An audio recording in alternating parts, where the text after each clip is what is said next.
আসসালামু আলাইকুম, সবাই কেমন আছেন?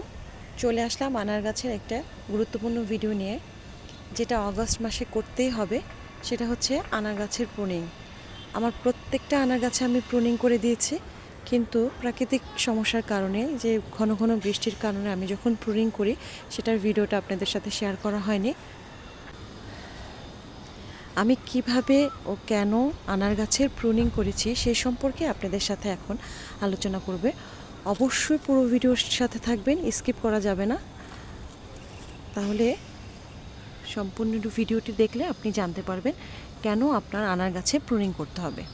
গাছটা যদি ছোট হয় তাহলে সেই গাছের প্রুনিং করার দরকার নেই, সেগুলোর আগাগুলো পিঞ্চ করে দিলেই হবে, তাহলে গাছটা ঝোপালো হয়ে যাবে। আর অবশ্যই বড়, যেটা 1 বছরের গাছ, সেই গাছে অবশ্যই প্রুনিং করতে হবে। এখন যদি আমরা প্রুনিং করে দিই তাহলে প্রত্যেকটার ডগায় ডগায় ফুল চলে আসবে, আর এই ফলগুলো আমরা শীতে পাবো। আর সাধারণত সারা বছর আনার গাছে ফলন পাওয়া যায়, কিন্তু এর মেন সিজন হচ্ছে শীতকাল। এই প্রুনিংয়ের ব্যাপারটা একটু আলোচনা করি। প্রুনিং করার আগে আপনাকে জানতে হবে, শিখতে হবে কিভাবে আপনি প্রুনিং করবেন। যখনই আপনার আনার গাছে প্রুনিং করবেন তখন আপনার একটা গুরুত্বপূর্ণ জিনিস খেয়াল করতে হবে, যে আনার গাছের এরকম মোটা ডাল থেকে সরু হয়ে চিকন চিকন করে অনেকগুলো ডালপালা উপর দিকে চলে যায়। সেই ডালগুলোতে সাধারণত ফল ধরে না, খুব কম ফল হয়। তো ওই ডালপালাগুলো সব কেটে ফেলে দিতে হবে। কেটে ফেলে দেওয়ার পরে আপনার গাছটা হালকা হয়ে যাবে, এতে আলো বাতাস লাগবে, ফলের সাইজ বড় হবে, গাছে প্রচুর নিউট্রিশন পাবে। আর নিচের দিকে যে ডালপালাগুলো হেলে পড়বে সেগুলোর আগা কেটে দিলে এই যে এইভাবে প্রচুর শাখা প্রশাখা বের হবে, প্রত্যেকটা ডগায় ডগায় ফুল চলে আসবে। দেখেন, এগুলো কিন্তু অফ সিজনের আনার, মাশাআল্লাহ। তারপরও আমার গাছে ফুল ফল দোনোটাই আছে। আর এখন যেই শাখা প্রশাখাগুলো বের হচ্ছে এগুলোতে প্রচুর পরিমাণে ফুল আসবে, আর এই ফলগুলো আমি শীতে পাবো।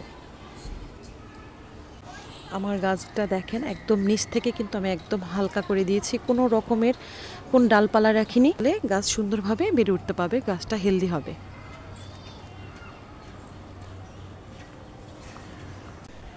আর এভাবে যখন আপনি প্রুনিং করে দেবেন, আলহামদুলিল্লাহ আপনার ফুলে ফলে গাছ ভরে যাবে।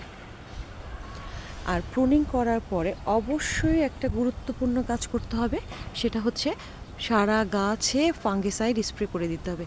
কারণ এই প্রুনিংয়ের কারণে যদি আপনার গাছে একটু ফাঙ্গাসের আক্রমণ হয় তাহলে গাছটা কিন্তু বাঁচবে না, মারা যাবে। সেজন্য অবশ্যই অবশ্যই এই কাজটা করতে হবে। প্রুনিং করার পরপরই সারা গাছে ফাঙ্গিসাইড স্প্রে করে দিতে হবে।